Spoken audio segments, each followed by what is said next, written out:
오늘 말씀은 예수님을 믿고 따르는 자들에 대해서 가르치는 이 제자에 관한 이야기입니다. 오늘 말씀은 전부 다 빨간 글씨로 되어 있는데 예수님께서 직접 우리에게 가르쳐 주신 제자의 길이 무엇인가에 대해서 알려주시는 말씀입니다.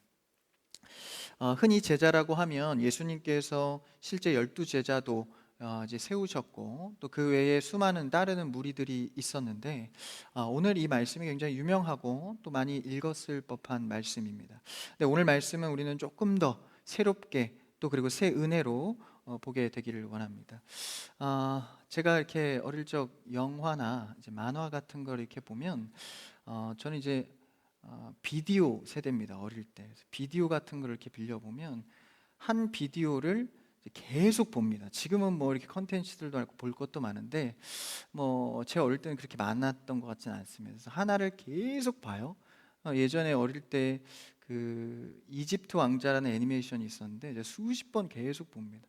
그러면 처음에는 지루한 것 같은데 계속 보다 보면 이런 장면이 있었나 싶을 정도로 낯선 장면들도 있고 또 깊이 보게 되는 것이죠. 성경을 익숙한 본문을 읽다 보면 같은 스토리임에도 불구하고 한 번씩 낯설게 느껴지기도 하고 본문의 단어가 새롭게 보일 때도 있습니다. 오늘의 말씀이 그렇게 제자도에 있어서 새롭게 보여지고 은혜가 있기를 축복합니다. 성경은요, 매번 똑같은 감흥이 아니라 처음 보는 것처럼 날마다 오늘 주시는 새 은혜를 누려야 합니다. 마침 전하는 자도 새로운 사람, 새 은혜가 오늘 예배 가운데 거하기를 축복합니다. 예수님께서 무리를 향하여서 제자된 자들이죠, 예수님을 따르는 자들에게 가르침을 전하고 있습니다. 오늘 제목처럼 제자도를 따를 때 해야 되는 계산을 생각해 보면 계산적인 사람, 어떤 이런 부정적인 생각이 들 수 있지만 여기서 말하는 계산이라는 것은 우리 인생의 어떤 삶의 목표와 내 다짐을 실행하기 위해서 치밀하게 계획하고 또 섬세하게 계산하는 그런 영역을 말합니다. 신앙의 영역에서도 분명히 계산이 필요할 때가 있습니다.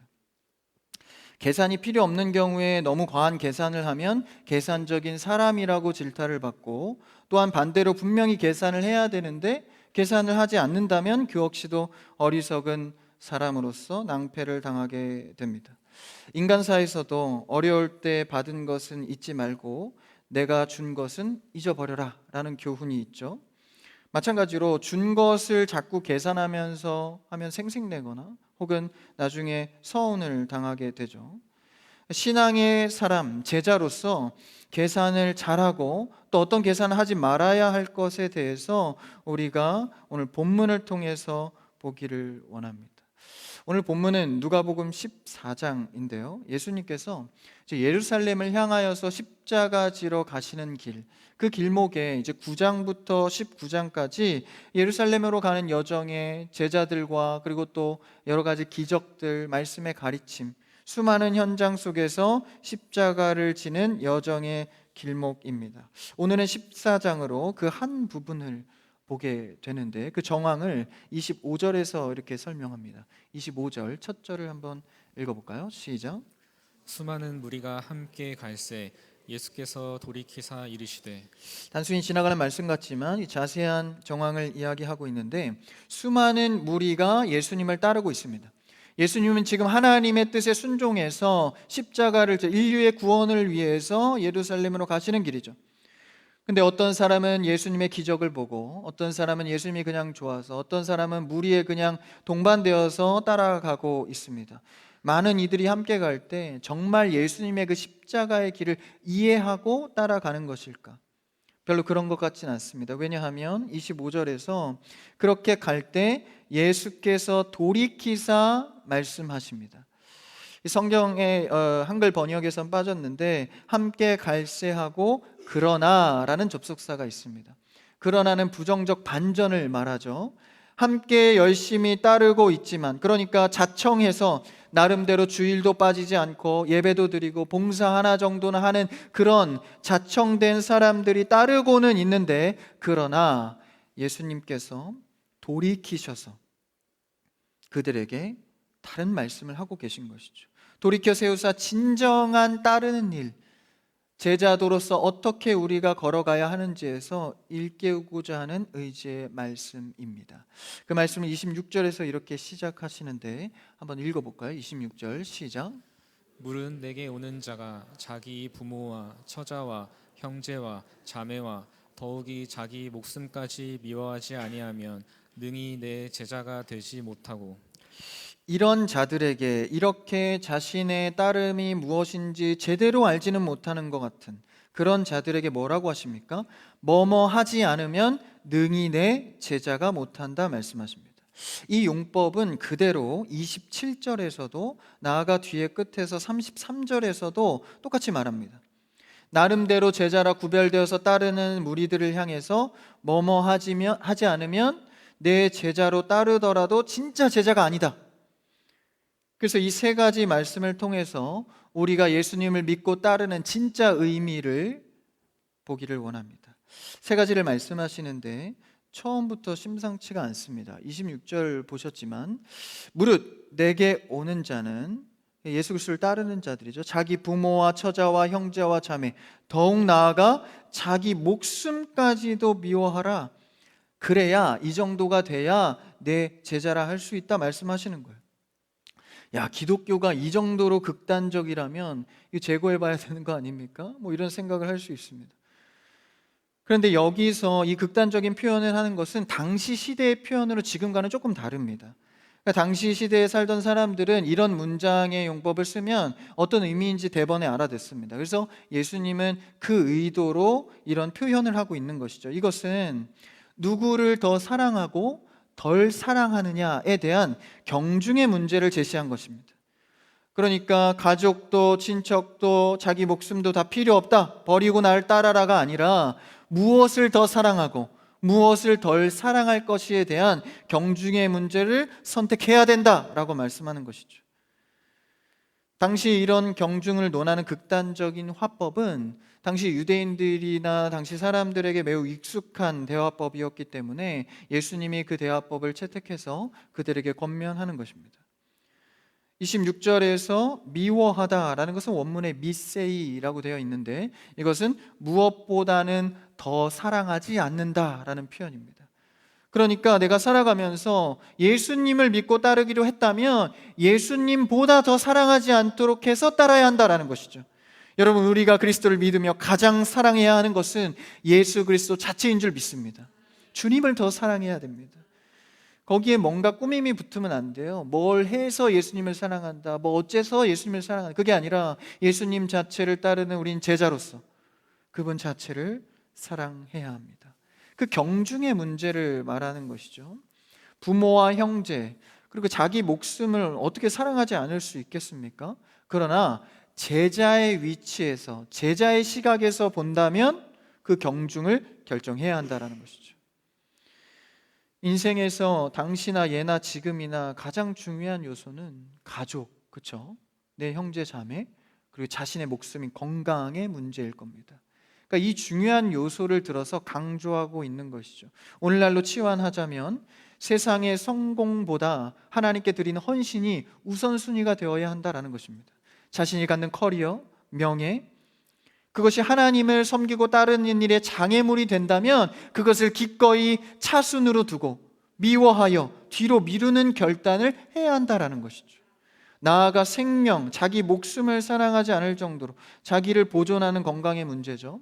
자신의 안락함, 안전함, 심지어 목숨을 보존하려는 본능보다도 그리스도의 부르심에 순종하는 것이 우선이라는 거예요.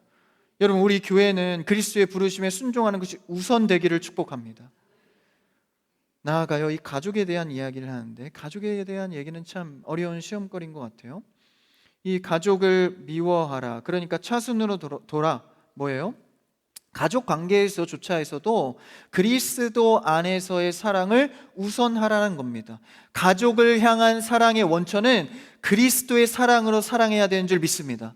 여러분, 각자의 개인의 성격이나 성품으로 사랑해 보셨죠? 얼마 못 갑니다.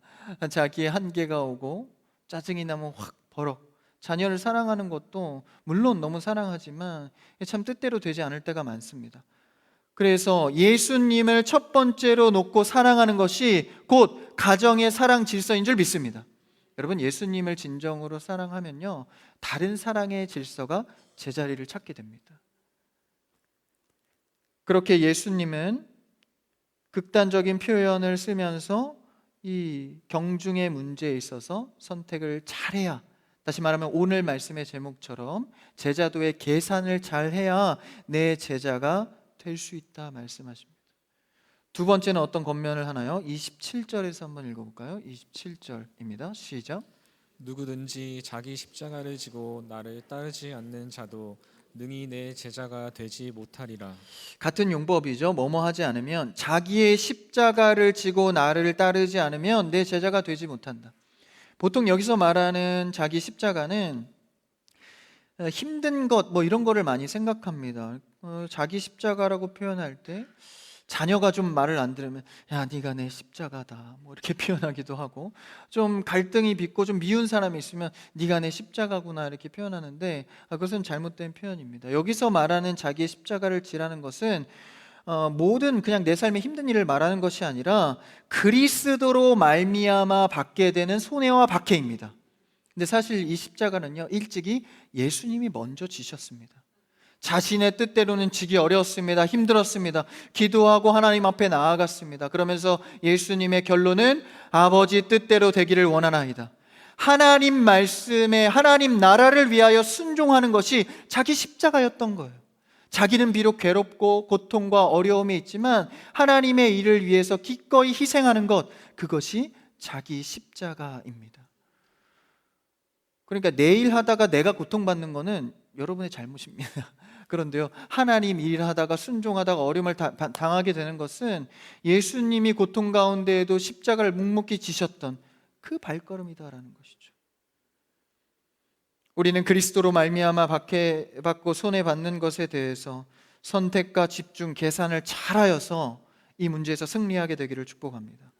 이런 문제는요, 우리 삶의 곳곳에 있습니다. 사업에도, 직장에도, 가정과 캠퍼스 모든 곳에 이런 것들이 있는 것이죠. 나의 이 하나님과의 관련된 순종들, 선택들, 내가 신앙의 양심을 조금만 내려놓고 뒤로 미루면 내 몸이 편할 수 있죠. 내 유익도 어느 정도 챙길 수 있습니다. 그렇다면 주님께 적당히 명분을 내세워서 어느 정도 지켜가면서 내 유익도 챙기는, 근데 오늘 말씀에서 예수님은 그렇게 하지 말라는 거예요. 자신이 당할 십자가를 두려워하지 말고 신앙의 선택에서 우선순위를 정하라. 그렇게 기꺼이 정할 때 내 제자의 길에 서게 될 것이다. 사실 신앙생활을 제대로 하다 보면 이 갈등과 어려움은 누구나 찾아오게 됩니다. 만약 신앙생활에 아무런 갈등과 문제와 고민이 없다면 어쩌면 이미 우린 제자가 아닌 종교생활을 즐기는 자유인일지도 모릅니다. 어쩔 수 없었다, 누구라도 그렇게 했을 거야, 요즘에 누가 그렇게 하나, 이런 말들로 제자가 되기를 거부하지 마시고, 모든 사람들이 대세를 따를지라도 우리는 길이요 진리요 생명 대신 예수 그리스도를 따르는 제자가 되기를 축복합니다. 그 길 위에 서야 됩니다. 예수님이 그것을 위해서 권면하고 있는 것이죠. 사실 우리가 그것을 각오하고 이 길에 들어선 거 아니에요? 주님, 예수님이 내 삶의 먼저입니다. 내가 주님을 따르기 원합니다. 그런데 자꾸 현실의 문제에 부딪힐 때 예수 그리스도를 차선으로 미루는 거예요.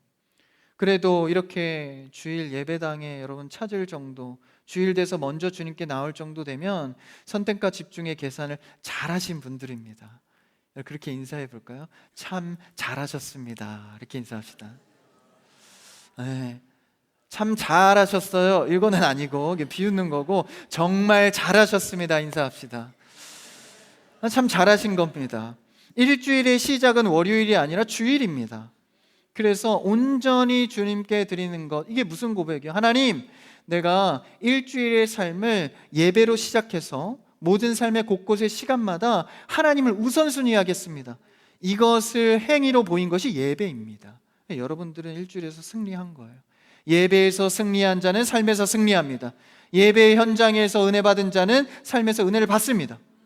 그러니까 우리는 날마다 한 주의 시작을 예배로 시작해야 됩니다. 이것이 별거 아닌 듯하나 제자로서의 올바른 계산이다라는 것이죠.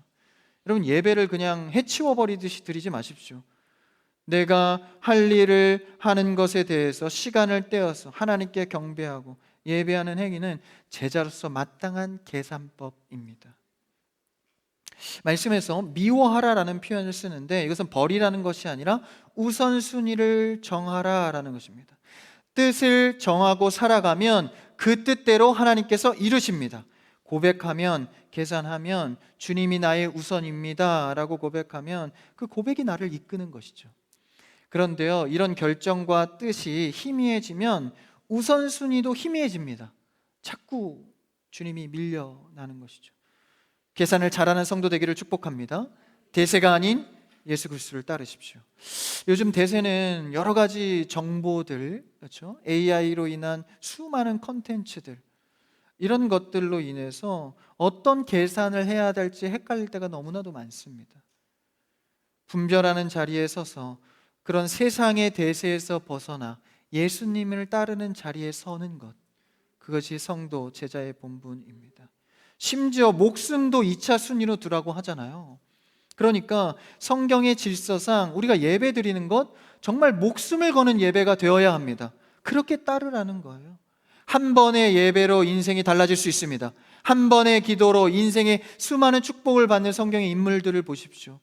한 번의 예배로, 한 번의 계산의 기도로 하나님께서 큰 일을 이루실 수 있다라는 것이죠. 코로나 때를 생각해 보면 참 그런 것 같아요. 그때는 여러 가지 명분이 많았잖아요. 이웃을 생각해서 우리가 집에서 온라인으로 예배 드려야지, 이게 맞아 라고 하면서 내 마음 깊은 곳에는 몸도 편해서 좋다 뭐 이런 생각을 했는지 모릅니다. 근데 지금 나와서 은혜 받고 보니까 그때 그게 뭐였다고, 그때 정말 그냥 죽으면 죽으리라, 이건 아닌가요? 그래도 어떤 그런 열정으로 예배를 그때라면 했을 텐데, 기다려 보십시오. 코로나2 옵니다. 오잖아요. 그러면 그때 가서 또 2는 목사님 2는 더 센 거래요. 안 될 것 같아요. 그게 아니라 내 우선순위는 그리스도를 예배하는 것입니다. 그게 따르는 거예요. 오늘 말씀에 따른다고 하는 것은 십자가를 지고 따르는 것, 그러니까 예수 그리스도께 바짝 붙어서 따라온다는 모양새를 말합니다. 사도 바울도 이 따른다는 모양새를 취해서요, 성도들에게 뭐라고 권면했냐면 나를 따라라. 그러니까 마치 이순신 장군처럼 나를 따르라 뭐 이렇게 하는 것처럼 사도 바울이 좀 교만한 고백 아닌가 생각할 수 있지만 그게 아닙니다.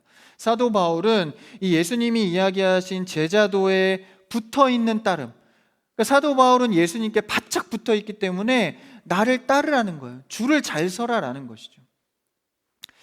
제가 학창 시절 때 저희 학교에서는 이제 급식을 먹었는데, 이제 점심시간 급식 시간이 되면 이제 종이 울립니다. 그러면 남학생들은 보통 이렇게 뜁니다. 급식실로 막 뛰죠. 저는 달리기가 빠릅니다. 그래서 우선순위로 막 뛰어가요. 이렇게 급식실에 도착해 보면 앞에 조금 몇 명이 서 있습니다. 그럼 앞으로 쫙 붙어서 이제 제 틈 사이로 끼지 못하게 제 앞에 사람은 꽉 안을 정도로 가까이 붙어요. 남자였습니다. 꽉 안아서 붙어서 틈을 주지 않는 거죠. 그 모양새가 바로 이 따르라는 모양새입니다. 틈을 주지 않고 바짝 붙어서 예수님을 따르는 것이죠. 좀 틈이 그리스도인들 너무 빡빡하다, 어느 정도 틈이 있게 융통성 있게 살아야 되는 건 아닌가? 여러분, 그렇지 않습니다. 틈을 주지 말고 가까이 붙어 사는 것이 제자도의 삶이다라는 것이죠. 너무 갑갑합니까? 그렇지 않습니다. 여러분, 내가 내 자신을 잘 압니다. 조금의 틈을 주면 그것을 비집고 들어가서라도 지으려는 죄의 모습들, 그러니까 여유를 주면 여지없이 넘어진다라는 거예요. 우선순위에서 예수님이 밀린다라는 것입니다. 제자도의 진정한 길은 예수 그리스도께 바짝 붙어서, 할렐루야, 이런 주의 성도가 되기를 바라는 것이죠. 그리고요, 그래야, 내가 바짝 붙어야 내가 작정한 태신자, 내가 사랑하는 가정이 예수 그리스도 곁에 가까이 붙을 수가 있습니다. 내가 가까이 붙지도 않고 누구를 위해서 기도합니까? 내가 가까이 붙지도 않고 가정이 어떻게 돌아오기를 원합니까? 오늘 예수님의 두 번째 권면처럼 자신의 희생을 무릅쓰고도 십자가를 지고 예수님께 가까이 붙어 따라가는 여러분 되기를 축복합니다. 교회에는 많은 사람들이 오갑니다. 방문자들, 새가족들, 이들보다 먼저 계신 분들이 있죠. 사역자분들, 장로님, 권사님. 나중에 오신 분들은요, 이런 분들의 뒷모습을 보고 따라합니다. 그러니까 우리가 예수 그리스도 앞에 바짝 붙어야 하는 것이죠. 27절에 보면 이 삶의 십자가 같은 아픔, 박해, 고통, 이것을 동반하는 것은 어쩌면 당연하다는 듯이 예수님께서 말씀하십니다. 그런데 기독교가 한 가지 곡해한 것이 예수님 믿으면 만사형통한다, 무조건 잘 될 거야, 이런 복이라는 명제 하에서 우리를 좀 오해하게 만들었습니다. 여러분, 성경 어디에도 예수님 믿으면 만사형통한다고 말하지 않습니다. 오늘 예수님께서 우리에게 주시고자 하는 축복은 예수님을 따르다가 세상이 줄 수 없는 누리게 되는 평안들, 구원의 은혜, 예수님을 따르는 것 자체의 축복. 여러분, 예수님 자체로 기뻐하는 여러분 되기를 바랍니다. 예수님 자체로 기뻐하는 거예요. 이것이면 사실 충분합니다. 왜요? 영원한 생명이 그 안에 있으니. 이 세상에서 누리는 것은 잠시 잠깐의 축복이잖아요. 그래서 이 겉면을 강조하면서 이제 28절부터는 이제 세 번째 겉면 전에 이 내용을 강조하기 위해서 두 가지 예화를 하나 보여줍니다. 한번 28절을 읽어볼까요? 28절 시작. 너희 중에 누가 망대를 세우고자 할진대 자기의 가진 것이 준공하기까지에 족할지는 먼저 앉아 그 비용을 계산하지 아니하겠느냐. 누군가 망대, 그러니까 요새 성이죠. 파르곤입니다. 이 성을 지을 때 당연히 계산을 한다라는 거예요. 비용을 따져본다라는 것이죠. 그리고 여기서 말하는 계산은 할지 말지에 대한 결정으로 귀결됩니다. 그러니까 여러분, 우리가 신앙생활을 하고 예수님을 따르면서 해야 될 일, 하지 말아야 될 일이 있습니다. 사실 여러분 마음속 깊은 곳에 질문해 보면 대부분 다 아는 내용입니다. 하지 말아야 될 걸 알면서도 하게 되는 경우가 있고, 해야 되는 걸 알면서도 의지가 부족하여 못할 때가 있습니다. 그러나 여러분, 이 결정에서 이 계산을 잘 해야 나중에 어려움을 당하지 않는 거예요. 이 계산을 다 제껴놓고 내가 원하는 대로의 우선순위로 살아가면 어떻게 됩니까? 29절 30절, 그 다음 절을 읽어볼까요? 29, 30 같이요, 시작. 그렇게 아니하여 그 기초만 쌓고 능히 이루지 못하면 보는 자가 다 비웃어 능히 이루지 못하였다 하리라. 여러분, 계산을 제대로 하지 못하면 기초만 쌓다가 그냥 교회 왔다 갔다 하고 예수님 나 누군지 알아 이런 얘기만 하다가 제대로 된 계산으로 우선순위를 정해서 살지 않으면 나중에 그 사람이 세상에서 비웃음을 당한다라는 거예요. 여러분, 예수님 잘 믿다가 듣는 비웃음은 영광입니다. 그런데 예수님 따르지도 못하고 세상의 비웃음을 사는 것은 크나큰 죄성이자 저주인 것이죠. 어떻게 해서든지 세상은 우리를 비웃으려 합니다. 이왕 그렇다면 하나님께 영광이 되는 예수 그리스도를 잘 따르다가 오히려 세상의 비웃음을 살 수 있기를 바랍니다. 어떤 결정이든지 계산을 잘 해봐야 되는 거예요. 영적인 계산을 잘 해야 되는 것이죠. 31절에서 33절은 또 이렇게 두 번째 예화는 이렇게 말합니다. 한번 같이 읽어볼까요? 시작. 또 어떤 임금이 다른 임금과 싸우러 갈 때에 먼저 앉아 1만 명으로서 저 2만 명을 거느리고 오는 자를 대적할 수 있을까 헤아리지 아니하겠느냐. 32절. 만일 못할 터이면 그가 아직 멀리 있을 때에 사신을 보내어 화친을 청할지니라. 여기까지입니다. 여기서 말하는 임금은 거대한 나라의 전쟁을 의미합니다. 그러니까 만약 이런 큰 나라의 전쟁, 목숨이 걸려있는 전쟁에 승패를 계산해보고 안 되면 일찍이 사신을 보내서 화친 정책을 피라는 거예요. 이런 계산을 할 줄 알아야 된다는 것이죠. 여기서 전쟁을 비유해서 든 것은 이 큰 싸움, 다시 말하면 굉장히 중차대한 일이다라는 것입니다. 지금의 결정에 영적인 우선순위의 뜻을 정하는 것에 따라서 일생을 좌우할 수도 있다라는 것이죠. 여러분, 자녀들 교육할 때요, 정말 이 하나님 안에서의 우선순위를 잘 교육해야 됩니다. 예배 드리고 너 할 일 해라. 하나님께 먼저 기도하고 주의 일을 해라. 그러니까 이런 일생에 좌우하는 일들이 이런 계산에서 나온다라는. 내 인생이 바뀌어질 수도 있다라는 것이죠. 잘못해서 이 전쟁에서 계산을 잘못하면 이제 10,000명이 되는 사람이 목숨을 잃는 거예요. 우리 예배도 목숨을 건 예배라고 했지 않았습니까? 그러니까 예배를 통해서 내 영이 죽고 사느냐의 문제가 된다라는 것이죠. 그러면서 세 번째 권면을 우리에게 전합니다. 33절 한번 읽어볼까요? 시작. 이와 같이 너희 중에 누구든지 자기의 모든 소유를 버리지 아니하면 능히 내 제자가 되지 못하리라. 아주 어려운 시험 앞에 서게 됩니다. 재물의 문제입니다. 여기서도 마찬가지로 이제 버리지 아니하면이라고 하는 것은 다 팔아서 없애라라는 얘기 아니라 여기서 역시도 우선순위를 말합니다. 무엇을 더 사랑하고 덜 사랑할 건지에 대한 결정을 계산을 잘 하라는 것이죠. 여러분, 돈에는 힘이 있습니다. 그러나 우리의 인생의 최우선 가치는 아닙니다. 사실 우리 신앙인으로서의 고백은 그렇긴 하죠. 돈이 최우선 가치는 아니야 라고 하지만 일주일을 돌아보십시오. 얼마나 재물에 많이 매여서 살아갑니까? 재물 자체는 나쁜 게 아닙니다. 그런데 우리가 가치 설정을 어떻게 하냐에 따라서 달라지는 것이죠.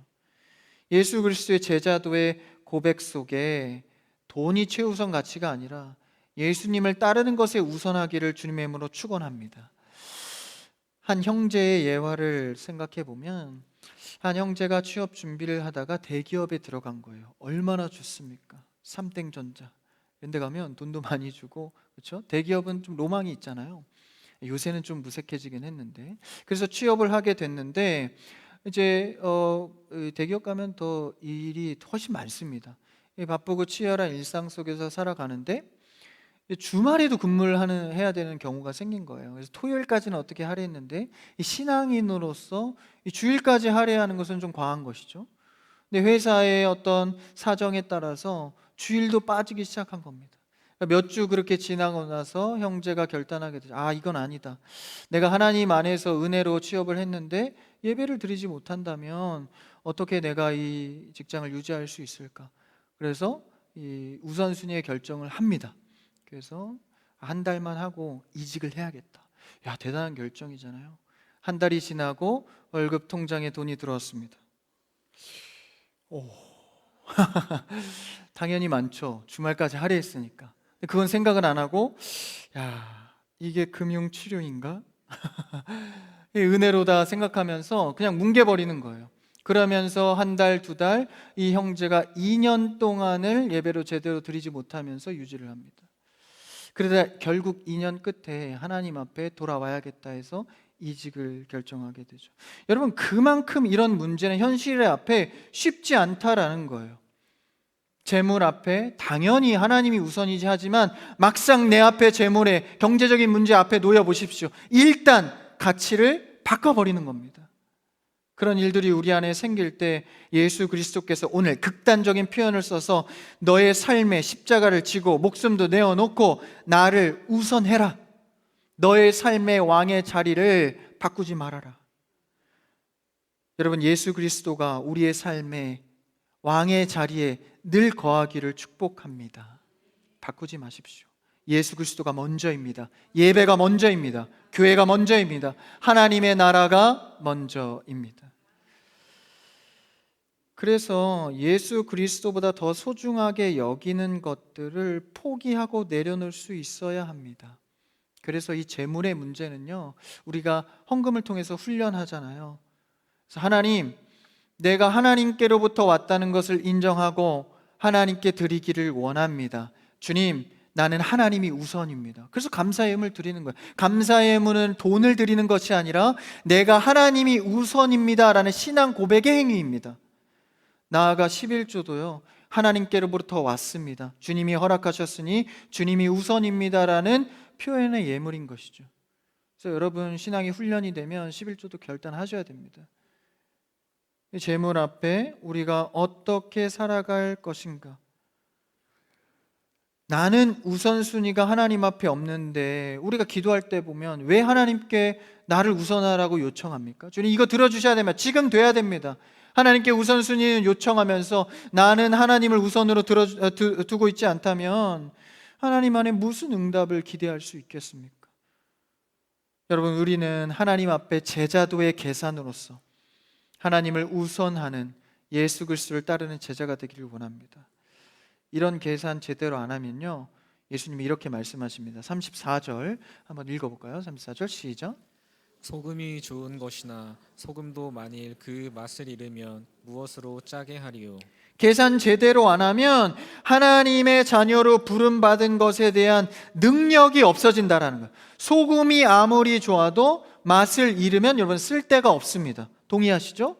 성도가 성도답게 계산하며 살지 않으면 능력이 나타나지 않는 거예요. 여러분, 이게 지속되다 보면 세상도 알아봅니다. 어우, 너가 교회 다니는 사람이었어? 이러면 안 되잖아요. 야, 교회 다니는 사람, 어쩐지 교회 다니는 사람 같더라. 이렇게 돼야 되지 않습니까? 맛을 잃게 된다라는 것이죠. 그럼 하나님 입장에서 어떻게 하십니까? 마지막 절 35절을 읽어볼까요? 35절 시작. 땅에도 걸음에도 쓸데없어 내버리느니라.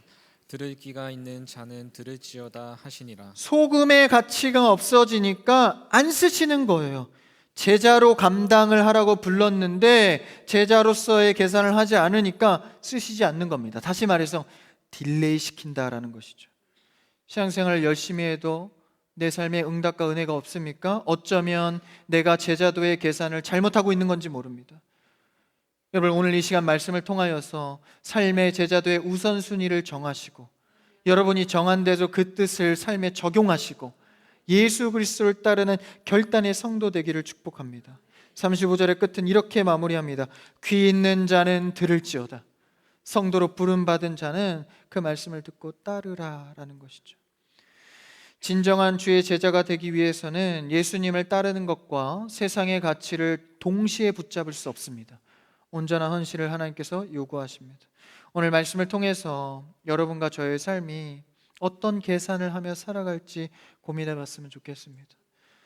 이 땅의 것에 집착하지 않고 예수 그리스도를 삶의 최우선 가치로 두는 제자도의 계산을 하며 그리스도를 날마다 가깝게 붙어 따라가는 여러분의 가정과 교회와 저와 여러분 되시기를 주님 안에서 축원합니다.